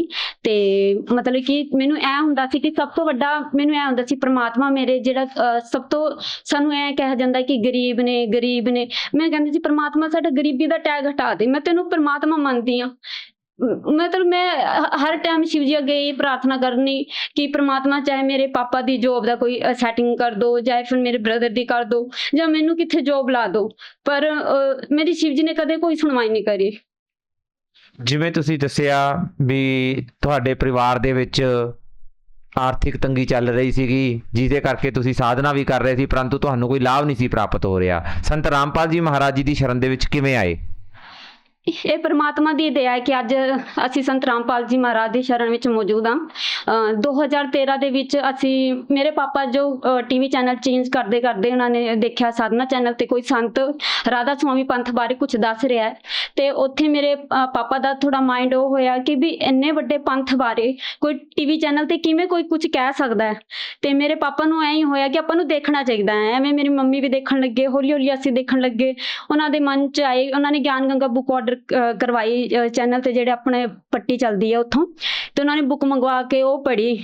ਤੇ ਸਰ ਸਭ ਤੋਂ ਵੱਡਾ ਮੈਂ ਤੁਹਾਨੂੰ ਦੱਸਾਂ ਕਿ ਸਾਨੂੰ ਅੱਜ ਤੱਕ ਆਪਾਂ ਕਹਿੰਦੇ ਫ੍ਰੀ ਦੇ ਵਿੱਚ ਕੋਈ ਪਾਣੀ ਵੀ ਨਹੀਂ ਦਿੰਦਾ ਕਿਸੇ ਨੂੰ। ਜਦੋਂ ਹਿਸਾਰ ਤੋਂ ਸਾਡੇ ਕੋਲ ਬੁੱਕ ਆਈ ਨਾ, ਮੈਂ ਉਹ ਬੁੱਕ ਦੇਖ ਕੇ ਹੈਰਾਨ ਰਹਿ ਗਈ ਵੀ ਇੰਨੀ ਮੋਟੀ ਬੁੱਕ ਪ੍ਰਮਾਤਮਾ ਮਤਲਬ ਕਿ ਸੰਤ ਰਾਮਪਾਲ ਜੀ ਮਹਾਰਾਜ ਨੇ ਫ੍ਰੀ ਭੇਜੀ। ਵੀ ਉਹਨਾਂ ਦਾ ਸਾਡੇ ਨਾਲ ਕੀ ਲਿੰਕ ਹੈ, ਕਿਉਂ ਸਾਨੂੰ ਇਹਨਾਂ ਨੇ ਇੱਕ ਫ੍ਰੀ ਆਫ ਕੋਸਟ ਇਹ ਚੀਜ਼ ਭੇਜੀ ਹੈ। ਤੇ ਮੰਮੀ ਪਾਪਾ ਨੇ ਜਿਹੜੀ ਆ ਉਹ ਪੁਸਤਕ ਪੜ੍ਹੀ। ਫਿਰ ਉਸ ਤੋਂ ਬਾਅਦ ਮੰਮੀ ਨੇ ਕਿਹਾ ਵੀ ਅਸੀਂ ਨਾਮ ਲੈਣਾ। ਨਾਮ ਲੈਣ ਲਈ ਉਹ ਪਹਿਲਾਂ ਵੀ ਕਹਿੰਦੇ ਸੀ ਵੀ ਕਦੇ ਕਿਸੇ ਤੋਂ ਸੁਣ ਲਿਆ ਵੀ ਨਿਰੰਕਾਰੀਆਂ ਤੋਂ ਨਾਮ ਲੈ ਲੈਣਾ, ਕਦੇ ਕਹਿੰਦੇ ਰਾਧਾ ਸੁਆਮੀ ਤੋਂ। ਪਰ ਮੈਨੂੰ ਨਾ ਕਿਸੇ ਤੇ ਭਰੋਸਾ ਨਹੀਂ ਸੀ। ਮੈਂ ਕਹਿੰਦੀ ਸੀ ਜੋ ਵੀ ਹੈ ਸ਼ਿਵ ਜੀ ਨੇ, ਜੋ ਵੀ ਹੈ ਸ਼ਿਵ ਜੀ ਨੇ, ਚਾਹੇ ਗੁਰੂ ਹੈ, ਗੁਰੂ ਗੋਬਿੰਦ, ਬਸ ਉਹੀ ਨੇ ਮੇਰੇ ਲਈ।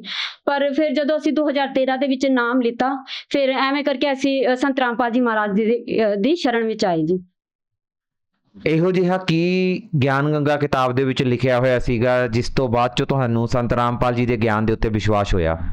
ਸਰ ਮੈਂ ਸੱਚ ਦੱਸਾਂ ਤੁਹਾਨੂੰ, ਤੇ ਮੈਂ ਜਿਹੜੀ ਬੁੱਕ ਹੈ ਉਹ ਬਾਅਦ ਵਿੱਚ ਮੈਂ ਪੂਰੀ ਪੜ੍ਹੀ ਹੈ ਨਾਮ ਲੈਣ ਤੋਂ ਬਾਅਦ। ਨਾਮ ਲੈਣ ਤੋਂ ਪਹਿਲਾਂ ਮੇਰੇ ਮੰਮੀ ਪਾਪਾ ਨੇ ਬੁੱਕ ਪੜ੍ਹੀ ਸੀ, ਤੇ ਉਹਦੇ ਵਿੱਚ ਇਹ ਬਸ ਇਹ ਲਿਖਿਆ ਸੀ ਕਿ ਆਪਾਂ ਨਿਯਮ ਦੇ ਅਨੁਸਾਰ ਭਗਤੀ ਕਰਾਂਗੇ ਤੇ ਸਾਨੂੰ ਸਾਰੇ ਲਾਭ ਹੋਣਗੇ।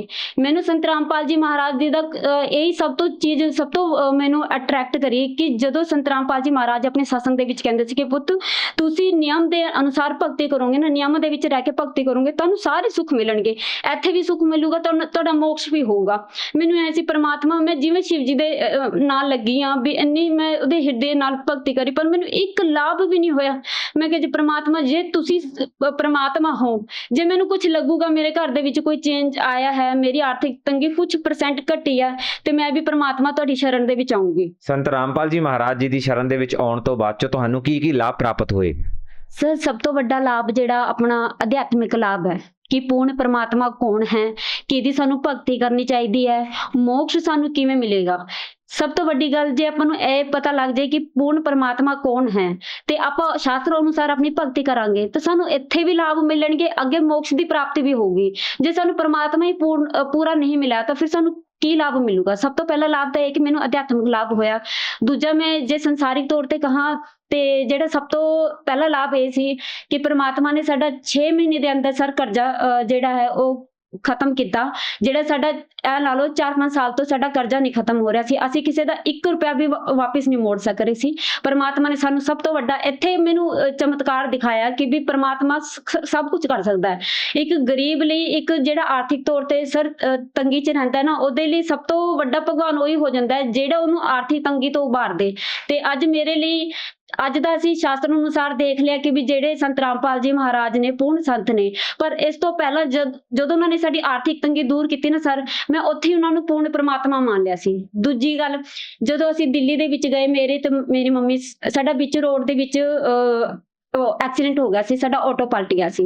ਆਟੋ ਦੇ ਵਿੱਚ ਜਿੰਨੇ ਵੀ ਸਾਡੇ ਰਿਸ਼ਤੇਦਾਰ ਸੀ ਸਰ, ਸਾਰਿਆਂ ਦੀ ਸੱਟਾਂ ਲੱਗੀਆਂ, ਸਾਰੇ ਹਸਪੀਟਲਾਈਜ਼ ਹੋਏ, ਬਟ ਮੇਰੀ ਮੰਮੀ ਤੇ ਮੈਨੂੰ ਕੁਝ ਵੀ ਨਹੀਂ ਹੋਇਆ। ਦੂਜਾ, ਮੈਨੂੰ ਉੱਥੇ ਲੱਗ ਗਿਆ ਕਿ ਪ੍ਰਮਾਤਮਾ ਤੁਹਾਨੂੰ ਇੱਥੇ ਵੀ ਰਕਸ਼ਾ ਕਰ ਸਕਦਾ ਹੈ। ਸਰ, ਮੈਂ ਜਦੋਂ ਸ਼ਿਵ ਜੀ ਦੀ ਭਗਤੀ ਵੀ ਕਰਦੀ ਸੀ ਨਾ, ਆਮ ਸੰਸਾਰ ਦੇ ਵਿੱਚ ਵੀ, ਤੇ ਉਦੋਂ ਵੀ ਮੈਨੂੰ ਐ ਹੁੰਦਾ ਸੀ ਪ੍ਰਮਾਤਮਾ, ਇੱਕ ਜਲ ਕੇ, ਇੱਕ ਡੁੱਬ ਕੇ, ਇੱਕ ਕੱਟ ਕੇ, ਇਸ ਤਰੀਕੇ ਨਾਲ ਮੈਂ ਮਰਨਾ ਨਹੀਂ ਚਾਹੁੰਦੀ, ਕਦੇ ਸੁਸਾਈਡ ਕਰਕੇ ਵੀ ਕਿਸੇ ਵੀ ਪ੍ਰੈਸ਼ਰ ਦੇ ਵਿੱਚ ਆ ਗਏ। ਪਰਮਾਤਮਾ ਨੇ ਹਰੇਕ ਚੀਜ਼ ਦਿਖਾਈ ਹੈ ਕਿ ਇੱਥੇ ਤੇ ਪਰਮਾਤਮਾ ਤੁਹਾਡੀ ਰੱਖਿਆ ਕਰ ਸਕਦਾ ਹੈ। ਤੀਜਾ ਸਰ ਲਾਭ ਮੈਨੂੰ ਇਹ ਹੋਇਆ ਕਿ ਵੀ ਮੇਰੇ ਪਾਪਾ ਜਦੋਂ ਟ੍ਰੇਨ ਦੇ ਵਿੱਚੋਂ ਵਾਪਸ ਆ ਰਹੇ ਸੀ ਤੇ ਉਹਨਾਂ ਦਾ ਜਿਹੜਾ ਪਟਰੀ ਦੇ ਨਾਲ ਖੰਭਾ ਲੱਗਿਆ ਹੁੰਦਾ, ਉਹ ਸਿਰ ਤੇ ਵੱਜਿਆ। ਸਿਰ ਤੇ ਵੱਜਣ ਕਰਕੇ ਉਹਨਾਂ ਦੇ ਸਾਰੇ ਮਤਲਬ ਕਿ ਬੋਡੀ ਦੇ ਸਾਰੇ ਸਿਰ ਤੇ ਖੂਨ ਹੀ ਖੂਨ ਹੋ ਗਿਆ। ਜਦੋਂ ਅਸੀਂ ਬਾਹਰ ਉਤਰ ਕੇ ਦੇਖਿਆ ਤਾਂ ਮੇਰੇ ਪਾਪਾ ਸਾਰੇ ਖੂਨ ਨਾਲ ਭਿੱਜੇ ਹੋਏ ਸੀ। ਮੈਂ ਕਿਹਾ ਪਰਮਾਤਮਾ, ਤੇਰੀ ਸ਼ਰਨ ਦੇ ਵਿੱਚ ਆਏ ਆ, ਵੀ ਇਹ ਕੀ ਹੋ ਗਿਆ ਪਾਪਾ ਨਾਲ। ਉਸ ਚ ਸਵੇਰੇ 4 ਵਜੇ ਦਾ ਟਾਈਮ ਸੀ ਤੇ ਕੋਈ ਹਸਪੀਟਲ, ਕੁਝ ਡਾਕਟਰ ਦੀ ਦੁਕਾਨ ਕੁਝ ਵੀ ਨਹੀਂ ਖੁੱਲਿਆ ਸੀ। ਅਸੀਂ ਘਰੇ ਆਏ, ਪਾਪਾ ਦਾ ਗਰਮ ਪਾਣੀ ਨਾਲ ਫੇਸ ਵਗੈਰਾ ਕਲੀਨ ਕੀਤਾ ਤੇ ਸਰ ਅਸੀਂ ਹੈਰਾਨ ਹੋ ਗਏ ਸਾਰੇ ਜਣੇ ਦੇਖ ਕੇ ਕਿ ਵੀ ਜਿਹੜਾ ਸਾਰਾ ਸਰੀਰ ਖੂਨ ਨਾਲ ਭਰਿਆ ਹੋਇਆ, ਉਹ ਸਿਰਫ ਸੱਟ ਇੰਨੀ ਕੁ ਅੱਖ ਦੇ ਉੱਪਰ ਸੀ ਕਿ ਕੋਈ ਦੇਖ ਕੇ ਇਹ ਨਹੀਂ ਕਹਿ ਸਕਦਾ ਸੀ ਕਿ ਟ੍ਰੇਨ ਦੇ ਨਾਲ ਜਿਹੜਾ ਖੰਭਾ ਲੱਗਿਆ ਹੁੰਦਾ ਉਹਦੇ ਨਾਲ ਮੇਰੇ ਪਾਪਾ ਦੀ ਟੱਕਰ ਹੋਈ ਹੈ। ਚੌਥਾ ਲਾਭ ਸਰ ਕਿ ਮੇਰੇ ਭਾਈ ਦੇ ਨਾ, ਜਿਵੇਂ ਆਪਾਂ ਕਹਿੰਦੇ ਨਾ ਸੱਪ ਦੀ ਜਿਹੜੇ ਫੂਕ ਜੀ ਲੱਗ ਜਾਂਦੀ, ਉਹਦੇ ਨਾਲ ਮੇਰੇ ਭਾਈ ਦਾ ਜਿਹੜਾ ਪੈਰ ਦਾ ਅੰਗੂਠਾ ਉਹ ਗਲ ਗਿਆ ਤੇ ਅਸੀਂ ਟ੍ਰੀਟਮੈਂਟ ਵੀ ਕਰਾਉਂਦੇ ਰਹੇ। ਉਹ ਜ਼ਿਆਦਾ ਤੋਂ ਜ਼ਿਆਦਾ ਗਲਣਾ ਸ਼ੁਰੂ ਹੋ ਗਿਆ, ਬਹੁਤ ਜ਼ਿਆਦਾ ਗਲਣ ਲੱਗਿਆ। ਅਸੀਂ ਫਿਰ ਗੁਰੂ ਜੀ ਨੂੰ ਪ੍ਰਾਰਥਨਾ ਲਾਈ, ਪ੍ਰਾਰਥਨਾ ਲਾਉਂਦੇ ਹੀ ਸਰ ਉਸ ਤੋਂ ਬਾਅਦ ਉਹ ਨਾ ਮੇਰੇ ਭਾਈ ਦਾ ਅੰਗੂਠਾ ਠੀਕ ਹੋਣ ਲੱਗ ਗਿਆ। ਉਸ ਤੋਂ ਬਾਅਦ ਸਰ ਇੱਕ ਵਾਰ ਕੀ ਹੋਇਆ, ਮੈਨੂੰ ਨਾ ਐਲਰਜੀ ਦੀ ਦਿੱਕਤ ਹੋ ਗਈ, ਮੈਨੂੰ ਮੇਰੀ ਸਾਰੀ ਬੋਡੀ ਤੇ ਨਾ ਜਿਵੇਂ ਐਲਰਜੀ ਹੋ ਗਈ ਤੇ 5-6 ਮਹੀਨੇ ਮੇਰੇ ਐਂ ਹੀ ਚੱਲਦਾ ਰਿਹਾ। ਉਹ ਦਿਨ ਪ੍ਰਤੀ ਦਿਨ ਬਹੁਤ ਜ਼ਿਆਦਾ ਵੱਧ ਗਈ ਮੈਨੂੰ ਐਲਰਜੀ ਤੇ ਮੈਂ ਬਹੁਤ ਜ਼ਿਆਦਾ ਪਰੇਸ਼ਾਨ ਹੋ ਗਈ। ਮੈਂ ਕਿਹਾ ਪਰਮਾਤਮਾ ਹੁਣ ਤੂੰ ਹੀ ਠੀਕ ਕਰ ਸਕਦਾ। ਮੈਂ ਪਰਮਾਤਮਾ ਨੂੰ ਪਰਮਾਤਮਾ ਮੈਂ ਸੰਤ ਰਾਮਪਾਲ ਜੀ ਮਹਾਰਾਜ ਨੂੰ ਕਹਿ ਰਹੀ ਹਾਂ, ਉਹਨਾਂ ਨੂੰ ਮੈਂ ਪ੍ਰਾਰਥਨਾ ਲਾਈ। ਜਿਵੇਂ ਮੈਂ ਤੁਸੀਂ ਯਕੀਨ ਨਹੀਂ ਕਰੋਗੇ, ਮੈਂ ਰਾਤ ਨੂੰ ਪ੍ਰਾਰਥਨਾ ਲਾਈ ਹੈ, ਮੈਂ ਅਜੇ ਫੋਨ ਕੱਟਿਆ, ਮੇਰੀ ਐਲਰਜੀ ਦੀ ਦਿੱਕਤ ਗਾਇਬ ਹੋ ਗਈ ਜਿਹੜੀ 6 ਮਹੀਨੇ ਤੋਂ ਮੈਨੂੰ ਲਗਾਤਾਰ ਸੀ। ਠੀਕ ਹੈ ਸਰ। ਉਸ ਤੋਂ ਬਾਅਦ ਮੈਂ ਸਭ ਤੋਂ ਵੱਡਾ ਤੁਹਾਨੂੰ ਅੱਜ ਲਾਭ ਦੱਸਾਂ ਤੇ ਇੱਕ ਮੈਂ ਤੁਹਾਨੂੰ ਦੱਸਿਆ ਇਹ ਹੈ ਕਿ ਅਸੀਂ ਗਰੀਬ ਫੈਮਿਲੀ ਤੋਂ ਬਿਲੋਂਗ ਕਰਦੇ ਸੀ ਤੇ ਮੇਰੇ ਮੰਮੀ ਪਾਪਾ ਨੂੰ ਸ਼ੁਰੂ ਤੋਂ ਹੀ ਟੈਨਸ਼ਨ ਰਹਿੰਦੀ ਸੀ। ਅਸੀਂ 2 ਭੈਣਾਂ, 1 ਭਰਾ ਹੈ ਤੇ ਇਹ ਟੈਨਸ਼ਨ ਰਹਿੰਦੀ ਸੀ ਕਿ ਅਸੀਂ ਆਪਣੇ ਕੁੜੀਆਂ ਦਾ ਵਿਆਹ ਕਿਵੇਂ ਕਰਾਂਗੇ। ਸਾਨੂੰ ਅੱਜ ਕੋਈ ਰਿਸ਼ਤੇਦਾਰ ਨਹੀਂ ਪੁੱਛਦਾ, ਉਦੋਂ ਤਾਂ ਕਿਸੇ ਨੇ ਕੀ ਪੁੱਛਣਾ। ਜਦ ਸਰ ਅਸੀਂ ਸੰਤ ਰਾਮਪਾਲ ਜੀ ਦੀ ਮਹਾਰਾਜ ਦੀ ਸ਼ਰਨ ਦੇ ਵਿੱਚ ਆਏ ਤੇ ਸੰਤ ਰਾਮਪਾਲ ਜੀ ਦੀ ਮਹਾਰਾਜ ਦੀ ਸ਼ਰਨ ਵਿੱਚ ਆ ਕੇ ਸਾਨੂੰ ਪਤਾ ਲੱਗਿਆ ਕਿ ਦਹੇਜ ਮੁਕਤ ਵਿਵਾਹ ਹੁੰਦੇ ਨੇ। ਇੱਥੇ ਦਹੇਜ ਨਾ ਬਿਲਕੁਲ ਲਿੱਤਾ ਜਾਂਦਾ ਨਾ ਦਿੱਤਾ ਜਾਂਦਾ। ਪਰਮਾਤਮਾ ਦੀ ਦਇਆ ਨਾਲ ਮੇਰੀ ਭੈਣ ਦਾ ਤੇ ਮੇਰਾ ਦਹੇਜ ਮੁਕਤ ਵਿਵਾਹ ਹੋਇਆ। ਠੀਕ ਹੈ, 17 ਮਿੰਟ ਦੇ ਅੰਦਰ ਵਿਵਾਹ ਹੋਇਆ, ਬਿਲਕੁਲ ਸਿੰਪਲ ਤਰੀਕੇ ਨਾਲ ਵਿਆਹ ਹੋਇਆ ਤੇ ਮੇਰੇ ਜਿਹੜੇ ਹਸਬੈਂਡ ਨੇ ਉਹ ਵੀ ਟੀਚਰ ਨੇ, ਉਹ ਵੀ ਸਕੂਲ ਦੇ ਵਿੱਚ ਪੜ੍ਹਾਉਂਦੇ ਨੇ। ਮੇਰੀ ਜਿਹੜੀ ਸਿਸਟਰ ਹੈ ਉਹਦੇ ਹਸਬੈਂਡ ਵੀ ਇੰਜੀਨੀਅਰ ਨੇ। ਮੇਰੇ ਭਾਈ ਨੂੰ ਮੈਂ ਕਹਿੰਦੀ ਸੀ ਕਿ ਜਦੋਂ ਮੈਂ ਸ਼ਿਵ ਜੀ ਦੀ ਭਗਤੀ ਵੀ ਕਰਦੀ ਸੀ ਤੇ ਮੈਂ ਉਹਦਾ ਵੀ ਇਹ ਕਹਿੰਦੀ ਸੀ ਪਰਮਾਤਮਾ ਕਿ ਮੇਰੇ ਭਾਈ ਦੀ ਨੌਕਰੀ ਲੱਗ ਜੇ। ਤਾਂ ਕਿ ਸਾਡੇ ਜਿਹੜੇ ਆਰਥਿਕ ਤੰਗੀ ਹੈ ਦੂਰ ਹੋ ਜੇ। ਪਰ ਸ਼ਿਵ ਜੀ ਦੇ ਲਾਸਟ ਮੈਂ ਤੁਹਾਨੂੰ ਸੱਚ ਗੱਲ ਦੱਸਾਂ ਸਰ, ਕਿ ਜਦੋਂ ਸੰਤ ਰਾਮਪਾਲ ਜੀ ਦੀ ਮਹਾਰਾਜ ਜੀ ਦੀ ਸ਼ਰਨ ਤੋਂ ਆਉਣ ਤੋਂ ਜਸਟ 1.5 ਸਾਲ ਤੋਂ ਪਹਿਲਾਂ ਦੀ ਗੱਲ ਹੈ ਕਿ ਮੈਂ ਸ਼ਿਵ ਜੀ ਪ੍ਰਤੀ ਵੀ ਨਾ ਨਾਸਤਿਕ ਜੀ ਹੋ ਗਈ ਸੀ। ਮਤਲਬ ਕਿ ਮੈਨੂੰ ਨਾ ਕਿਸੇ ਪ੍ਰਮਾਤਮਾ ਤੇ ਭਰੋਸਾ ਜਿਹਾ ਨਹੀਂ ਰਿਹਾ ਸੀ। ਮੈਂ ਉੱਪਰ ਮੂੰਹ ਕਰਕੇ ਕਹਿੰਦੀ ਸੀ, ਇਹ ਸੱਚੇ ਪ੍ਰਮਾਤਮਾ ਕਿੱਥੇ ਤੂੰ ਹੈ, ਕੋਈ ਸਾਡੀ ਸੁਣਵਾਈ ਕਰ ਲੈ ਕਿ ਸਾਡੀ ਆਰਥਿਕ ਤੰਗੀ ਦੂਰ ਹੋ ਜਾਏ। ਮੈਨੂੰ ਸ਼ਿਵ ਜੀ ਤੋਂ ਵੀ ਨਾ ਇੱਕ ਮੇਰਾ ਮਨ ਹਟਣ ਲੱਗਿਆ ਸੀ, ਕਿਉਂਕਿ ਮੈਨੂੰ ਕੁਝ ਲਾਭ ਹੁੰਦਾ ਦਿਖਦਾ ਹੀ ਨਹੀਂ ਸੀ ਕਿੱਥੇ। ਕੁਝ ਤਾਂ ਮੈਨੂੰ ਇੱਕ ਅਧਿਆਤਮਿਕ ਅਹਿਸਾਸ ਹੋਵੇ, ਕੁਝ ਤਾਂ ਅਹਿਸਾਸ ਹੋਵੇ ਕਿ ਪ੍ਰਮਾਤਮਾ ਮੈਨੂੰ ਲਾਭ ਦੇ ਰਿਹਾ ਜਾਂ ਮੇਰੀ ਸੁਣ ਰਿਹਾ, ਮੇਰੀ ਕੋਈ ਸੁਣਵਾਈ ਨਹੀਂ ਹੋ ਰਹੀ ਸੀ। ਮੈਂ ਜਦੋਂ ਸੰਤ ਰਾਮਪਾਲ ਜੀ ਦੀ ਮਹਾਰਾਜ ਜੀ ਦੀ ਸ਼ਰਨ ਵਿੱਚ ਆਈ ਹਾਂ, ਉਸ ਤੋਂ ਬਾਅਦ ਮੇਰੇ ਮਨ 'ਚ ਹੋਇਆ ਕਿ ਪ੍ਰਮਾਤਮਾ ਜੇ ਮੇਰੇ ਭਾਈ ਦੀ ਨੌਕਰੀ ਲੱਗ ਜੇ ਤਾਂ ਸਾਡਾ ਆਰਥਿਕ ਤੰਗੀ ਦੂਰ ਹੋ ਜਾਏਗੀ। ਪ੍ਰਮਾਤਮਾ ਦੀ ਦਇਆ ਨਾਲ 13 'ਚ ਸਰ ਅਸੀਂ ਨਾਮ ਲਿੱਤਾ, 15 'ਚ ਮੇਰੇ ਭਾਈ ਨੂੰ ਸਰਕਾਰੀ ਜੋਬ ਮਿਲ ਗਈ। ਠੀਕ ਹੈ, ਉਸ ਤੋਂ ਬਾਅਦ ਸਾਡੀ ਦਹੇਜ ਮੁਕਤ ਸ਼ਾਦੀਆਂ ਹੋਈਆਂ। ਸਭ ਤੋਂ ਸਰ ਅੱਜ ਦੇ ਟਾਈਮ ਤੁਸੀਂ ਦੇਖੋ, ਦਹੇਜ ਕਰਕੇ ਲੋਕ ਛੇਤੀ ਤੋਂ ਆਪਣੀ ਕੁੜੀਆਂ ਦਾ ਵਿਆਹ ਨਹੀਂ ਕਰ ਪਾਉਂਦੇ, ਤੇ ਜੇ ਕਰ ਵੀ ਦਿੰਦੇ ਨੇ ਸਾਰੀ ਉਮਰ ਕਰਜ਼ੇ ਦੇ ਵਿੱਚ ਡੁੱਬੇ ਰਹਿੰਦੇ ਨੇ। ਅੱਜ ਮੇਰੇ ਮਾਂ-ਬਾਪ ਦੇ ਸਿਰ ਤੇ ਇੱਕ ਵੀ ਪੈਸਾ ਕਰਜ਼ਾ ਨਹੀਂ ਹੈ ਕਿ ਸਰ ਸਮਾਜ ਸੁਧਾਰ ਦੇ ਵਿੱਚ ਕੀ ਇਹ ਛੋਟਾ ਯੋਗਦਾਨ ਹੈ। ਅੱਜ ਮੇਰੇ ਮਾਂ-ਬਾਪ ਸੁੱਖ ਚੈਨ ਨਾਲ ਆਪਣੀ ਜ਼ਿੰਦਗੀ ਬਤੀਤ ਕਰ ਰਹੇ ਨੇ, ਕਿ ਇਹ ਛੋਟਾ ਲਾਭ ਹੈ ਸਰ। ਇਸ ਤੋਂ ਇਲਾਵਾ ਮੇਰੇ ਪਾਪਾ ਜੋ ਹੈ ਤੰਬਾਕੂ ਦਾ ਸੇਵਨ ਕਰਦੇ ਸੀ, 30-40 ਸਾਲ ਤੋਂ ਤੰਬਾਕੂ ਖਾਂਦੇ ਸੀ ਲਗਾਤਾਰ, ਤੇ ਉਹਨਾਂ ਨੇ ਖੁਦ ਵੀ ਇਸ ਚੀਜ਼ ਨੂੰ ਛੋੜਨ ਦੀ ਕੋਸ਼ਿਸ਼ ਕੀਤੀ, ਪਰ ਉਹ ਛੱਡ ਨਹੀਂ ਸਕਦੇ ਸੀ। ਹਫ਼ਤਾ ਕੁ ਛੱਡਦੇ ਫਿਰ ਸ਼ੁਰੂ ਕਰ ਦਿੰਦੇ। ਤੇ ਜਿਸ ਦਿਨ ਦਾ ਸੰਤ ਰਾਮਪਾਲ ਜੀ ਦੀ ਮਹਾਰਾਜ ਦੀ ਸ਼ਰਨ ਵਿੱਚ ਆਏ, ਬਰਵਾਲਾ ਗਏ, ਨਾਮ ਲੈ ਕੇ ਆਏ, ਉਸ ਦਿਨ ਤੋਂ ਹੋ ਗਿਆ ਅੱਜ 10 ਸਾਲ ਹੋ ਗਏ, ਮੇਰੇ ਪਾਪਾ ਨੇ ਬਿਲਕੁਲ ਵੀ ਤੰਬਾਕੂ ਦਾ ਕੋਈ ਸੇਵਨ ਨਹੀਂ ਕਰਿਆ। ਜਿਵੇਂ ਕਿ ਤੁਸੀਂ ਦੱਸਿਆ ਵੀ ਤੁਸੀਂ ਪਹਿਲਾਂ ਸ਼ਿਵਜੀ ਮਹਾਰਾਜ ਜੀ ਦੀ ਬਹੁਤ ਸਾਰੀ ਭਗਤੀ ਕਰਦੇ ਸੀ, ਵਰਤ ਵੀ ਰੱਖਦੇ ਸੀਗੇ, ਪਰੰਤੂ ਕੋਈ ਲਾਭ ਨਹੀਂ ਪ੍ਰਾਪਤ ਹੋ ਰਿਹਾ ਸੀ, ਜਿਸ ਤੇ ਤੁਸੀਂ ਸ਼ਿਵਜੀ ਮਹਾਰਾਜ ਜੀ ਤੋਂ ਵੀ ਨਾਸਤਿਕ ਹੋਣਾ ਸ਼ੁਰੂ ਹੋ ਗਏ। ਪਰੰਤੂ ਅਸੀਂ ਸੁਣਿਆ ਵੀ ਜੋ ਸੰਤ ਰਾਮਪਾਲ ਜੀ ਮਹਾਰਾਜ ਪ੍ਰਥਮ ਮੰਤਰ ਦਿੰਦੇ ਆ, ਉਹਦੇ 'ਚ ਇਹ 5 ਦੇਵੀ ਦੇਵਤਿਆਂ ਦੇ ਮੰਤਰ ਦਿੰਦੇ ਆ। ਉਸ ਸਾਧਨਾ ਤੇ ਜੋ ਸੰਤ ਰਾਮਪਾਲ ਜੀ ਮੰਤਰ ਦਿੰਦੇ ਆ ਦੇਵੀ ਦੇਵਤਿਆਂ ਦੇ, ਉਹਨਾਂ ਦੇ ਵਿੱਚ ਕੀ ਫਰਕ ਲੱਗਿਆ? ਸਰ ਜੋ ਕਬੀਰ ਸਾਹਿਬ ਜੀ ਦੀ ਬਾਣੀ ਹੈ ਉਹ ਇਹੀ ਦੱਸਦੀ ਹੈ ਕਿ तीनों देवा कमल दल बसे, ब्रह्मा विष्णु महेश, प्रथम इनकी बंदगी फिर सुन सतगुरु उपदेश। ਜਿਹੜੇ ਕਹਿੰਦੇ ਨੇ ਨਾ ਕਿ ਤੁਹਾਡੇ ਜਿਹੜੇ ਸੰਤ ਰਾਮਪਾਲ ਜੀ ਮਹਾਰਾਜ ਨੇ ਇਹ ਆਪਣੇ ਦੇਵੀ ਦੇਵਤਿਆਂ ਦੀ ਭਗਤੀ ਛੁਡਾਉਂਦੇ ਨੇ, ਬਾਕੀ ਭਗਤੀ ਛੁਡਾਉਂਦੇ ਨੇ, ਇਹ ਬਿਲਕੁਲ ਵੀ ਸੱਚ ਨਹੀਂ ਹੈ। ਤੁਸੀਂ ਇੱਕ ਵਾਰ ਸੰਤ ਰਾਮਪਾਲ ਜੀ ਦੇ ਮਹਾਰਾਜ ਜੀ ਦੇ ਨਾ YouTube ਤੇ Facebook ਤੇ ਕਿਤੇ ਤੁਹਾਨੂੰ ਸਤਸੰਗ ਮਿਲ ਜੇ, ਉਹ ਤੁਸੀਂ ਸਤਸੰਗ ਸੁਣ ਕੇ ਦੇਖੋ, ਤੁਹਾਨੂੰ ਫਿਰ ਪਤਾ ਚੱਲੇਗਾ ਕਿ ਸੰਤ ਰਾਮਪਾਲ ਜੀ ਮਹਾਰਾਜ ਜੀ ਕੀ ਗਿਆਨ ਦਿੰਦੇ ਨੇ, ਕਿਹਦੀ ਭਗਤੀ ਛੁਡਾਉਂਦੇ ਨੇ, ਕਿਹਦੀ ਕਰਵਾਉਂਦੇ ਨੇ। ਐਵੇਂ ਕਿਸੇ ਦੇ ਕਹੇ ਪਿੱਛੇ ਲੱਗਣ ਦੀ ਲੋੜ ਨਹੀਂ ਹੈਗੀ। ਅੱਜ ਦਾ ਜਿਹੜਾ ਪੜ੍ਹਿਆ ਲਿਖਿਆ ਸਮਾਜ ਹੈ ਉਹ ਆਪ ਦੇਖ ਸਕਦਾ, ਹਰ ਕੋਈ ਅੱਜ ਹਰੇਕ ਦੇ ਹੱਥ ਦੇ ਵਿੱਚ ਮੋਬਾਈਲ ਹੈ, ਉਹ ਆਪ ਦੇਖੇ ਕਿ ਸੰਤ ਰਾਮਪਾਲ ਜੀ ਮਹਾਰਾਜ ਕੀ ਗਿਆਨ ਦਿੰਦੇ ਨੇ। ਰਹੀ ਗੱਲ ਭਗਤੀ ਦੀ, ਸੰਤ ਰਾਮਪਾਲ ਜੀ ਮਹਾਰਾਜ ਆਪਣੇ ਸ਼ਾਸਤਰਾਂ ਤੋਂ, ਜਿਵੇਂ ਆਪਣੇ ਗੀਤਾ ਦੇ ਵਿੱਚ ਹੈ ਕਿ ਜਿਹੜਾ ਓਮ ਤਤ ਸਤ ਤ੍ਰਿਵੇਦੀ ਸਿਮਰਤੇ, ਵੀ ਇਹ ਜਿਹੜਾ ਮੰਤਰ ਹੈ ਇਹ ਜਿਹੜਾ ਸੰਤ ਰਾਮਪਾਲ ਜੀ ਮਹਾਰਾਜ ਹੈ ਨਾ ਆਪਣੇ ਗੀਤਾ ਦੇ ਅਨੁਸਾਰ ਭਗਤੀ ਕਰਵਾਉਂਦੇ ਨੇ, ਆਪਣੇ ਵੇਦਾਂ ਦੇ ਅਨੁਸਾਰ ਭਗਤੀ ਕਰਵਾਉਂਦੇ ਨੇ। ਅਸੀਂ ਸਰ ਬ੍ਰਾਹਮਣ ਕੁਲ ਦੇ ਵਿੱਚ ਜਨਮ ਲਿੱਤਾ ਹੈ, ਪਰ ਅਸੀਂ ਨਾ ਸਿਰਫ ਵੇਦ ਦੇ ਨਾਮ ਸੁਣੇ ਸੀ, ਕਦੇ ਅਸੀਂ ਦੇਖੇ ਵੀ ਨਹੀਂ ਵੇਦ ਕਿਹੋ ਜਿਹੇ ਹੁੰਦੇ ਨੇ।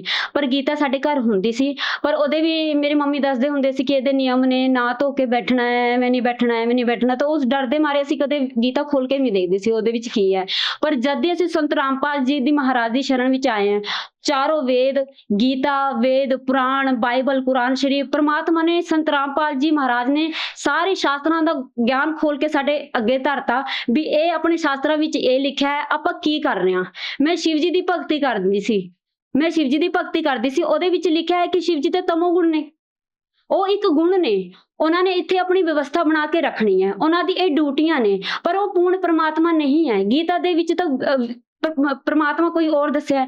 ਆਪਣੀ ਸ਼੍ਰੀਮਦ ਭਗਵਦ ਗੀਤਾ ਅਧਿਆਇ ਨੰਬਰ 15 ਦੇ ਸ਼ਲੋਕ 1 ਤੋਂ 4 ਦੇ ਵਿੱਚ ਲਿਖਿਆ ਹੈ ਕਿ ਜੋ ਸੰਸਾਰ ਰੂਪੀ उल्टे लटके हुए वृक्ष को सह वेद बता देगा, वो तत्वदर्शी संत है। तो तत्वदर्शी संत कौन है? ਅੱਜ ਤੱਕ ਤਾਂ ਸਾਨੂੰ ਕਿਸੇ ਨੇ ਗੀਤਾ ਵੇਦ ਖੋਲ ਕੇ ਦਿਖਾਇਆ ਨਹੀਂ। ਤੁਸੀਂ ਕਿਸੇ ਵੀ ਹੁਣ ਅੱਜ ਦੇ ਟਾਈਮ ਤੇ ਇੰਨੇ ਕਥਾਵਾਚਕ ਨੇ, ਇੰਨੇ ਜਿਹੜੇ ਪ੍ਰਵਚਨ ਕਰਦੇ ਨੇ, ਹੁਣ ਤੁਸੀਂ ਫੇਸਬੁੱਕ ਖੋਲ ਕੇ ਦੇਖ ਲਓ, ਕਿੱਥੇ ਵੀ ਦੇਖ ਲਓ, ਇੰਨੇ ਪ੍ਰਵਚਨ ਕਰਦੇ ਨੇ ਲੋਕ, ਤੇ ਕਿੱਥੇ ਕਿਸੇ ਨੇ ਦਿਖਾਇਆ ਸ਼ਾਸਤਰ ਖੋਲ ਕੇ ਵੀ ਇਹ ਪੂਰਨ ਪਰਮਾਤਮਾ ਦਿਖਾਇਆ ਗਿਆ, ਇੱਥੇ ਤਤਵਦਰਸ਼ੀ ਸੰਤ ਦੇ ਪਹਿਚਾਣੇ ਕਿਸੇ ਨੇ ਦੱਸਿਆ? ਸਿਰਫ ਸੰਤ ਰਾਮਪਾਲ ਜੀ ਮਹਾਰਾਜ ਸਾਨੂੰ ਸ਼ਾਸਤਰਾਂ ਨੂੰ ਖੋਲ ਕੇ ਦਿਖਾਉਂਦੇ ਨੇ ਕਿ ਇਹ ਪੂਰਨ ਪਰਮਾਤਮਾ, ਇਹਦੀ ਭਗਤੀ ਨਾਲ ਆਪਾਂ ਨੂੰ ਇੱਥੇ ਵੀ ਸੁੱਖ ਮਿਲਣਗੇ, ਅੱਗੇ ਮੋਕਸ਼ ਦੀ ਪ੍ਰਾਪਤੀ ਵੀ ਹੋਏਗੀ। ਮੈਂ ਵਿਸ਼ਵਾਸ ਕੀਤਾ, ਸਿਰਫ ਕਹੇ ਸੁਣੇ ਦੇ ਵਿਸ਼ਵਾਸ ਨਹੀਂ ਕੀਤਾ। ਮੈਨੂੰ ਪਰਸਨਲੀ ਮੇਰਾ ਐਕਸਪੀਰੀਅੰਸ ਹੋਇਆ, ਮੈਨੂੰ ਲਾਭ ਹੋਏ ਨੇ, ਤਾਂ ਹੀ ਅੱਜ ਮੈਂ ਸੰਤ ਰਾਮਪਾਲ ਜੀ ਮਹਾਰਾਜ ਨੂੰ ਇੱਕ ਤਤਵਦਰਸ਼ੀ ਸੰਤ ਮੰਨਦੀ ਵੀ ਹਾਂ। ਦੂਜੀ ਗੱਲ, ਅਸੀਂ ਆਪਣੇ ਸ਼ਾਸਤਰਾਂ ਦੇ ਵਿੱਚੋਂ ਵੀ ਦੇਖਿਆ ਕਿ ਤਤਵਦਰਸ਼ੀ ਸੰਤ ਦੀ ਕੀ ਪਹਿਚਾਣ ਹੁੰਦੀ ਹੈ। ਤੁਸੀਂ ਬਹੁਤ ਵਾਰ ਆਪਣੀਆਂ ਗੱਲਾਂ ਦੇ ਵਿੱਚ ਸੰਤ ਰਾਮਪਾਲ ਜੀ ਮਹਾਰਾਜ ਜੀ ਨੂੰ ਪ੍ਰਮਾਤਮਾ ਦੱਸਿਆ, ਤੁਸੀਂ ਸੰਤ ਰਾਮਪਾਲ ਜੀ ਮਹਾਰਾਜ ਜੀ ਨੂੰ ਪ੍ਰਮਾਤਮਾ ਕਿਸ ਆਧਾਰ ਤੇ ਦੱਸਦੇ ਹੋ?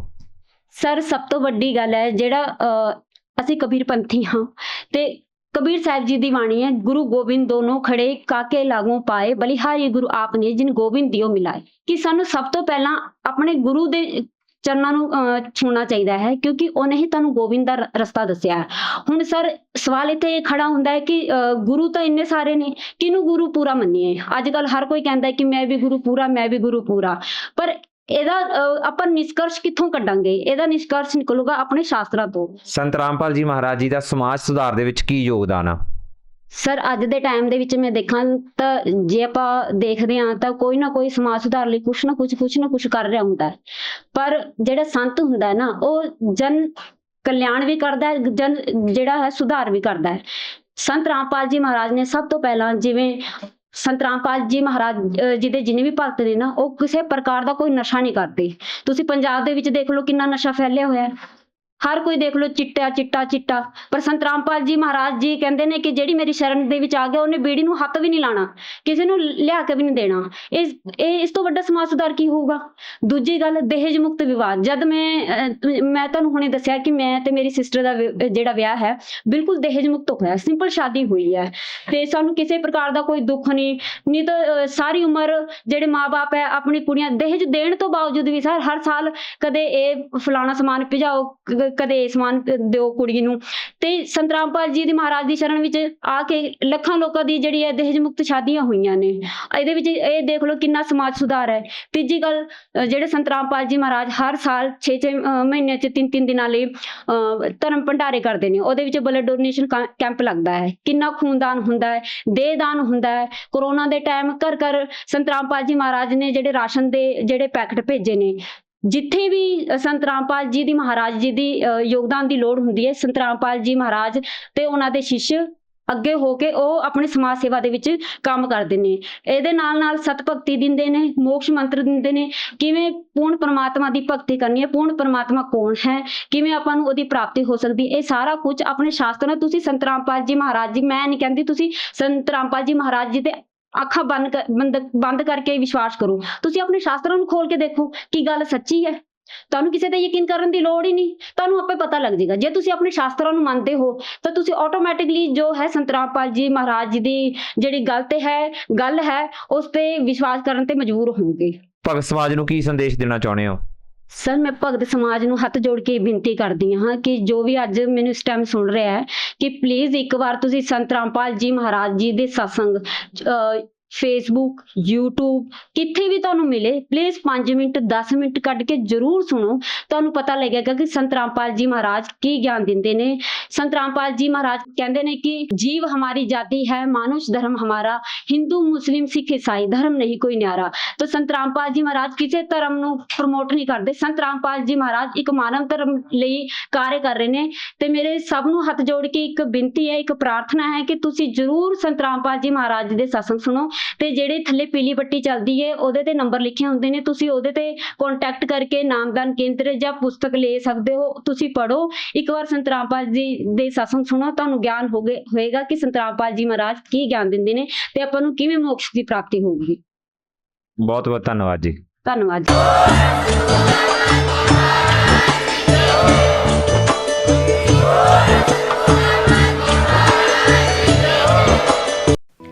आप सुन रहे थे जगत गुरु तत्वदर्शी संत रामपाल जी महाराज के मंगल प्रवचन।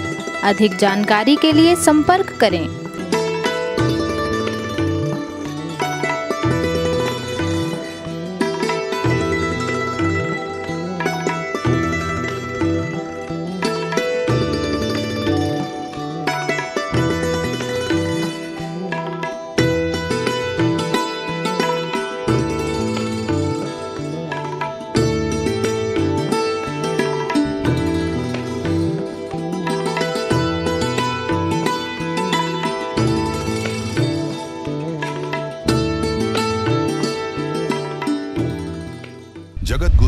तत्वदर्शी संत रामपाल जी महाराज जी के पावन सानिध्य में भक्ति की अलख जगाने तथा श्रद्धालुओं को सत्य भक्ति मार्ग का रास्ता दिखाने हेतु कनाडा के लोकप्रिय चैनल द TVNRI चैनल पर जगत गुरु तत्वदर्शी संत रामपाल जी महाराज जी के मंगल प्रवचनों का प्रसारण प्रतिदिन सुबह 7:30 बजे से 8:30 बजे तक तथा रात्रि 7:30 बजे से 8:30 बजे तक किया जा रहा है। इस सत्य भक्ति मार्ग को अपनाने के लिए अधिक से अधिक सत्संग प्रसारण देखें। इस सत्संग प्रवचन का सीधा प्रसारण संत रामपाल जी महाराज लाइव सत्संग YouTube चैनल और जगत गुरु संत रामपाल जी महाराज Facebook पेज पर भी देख सकते हैं।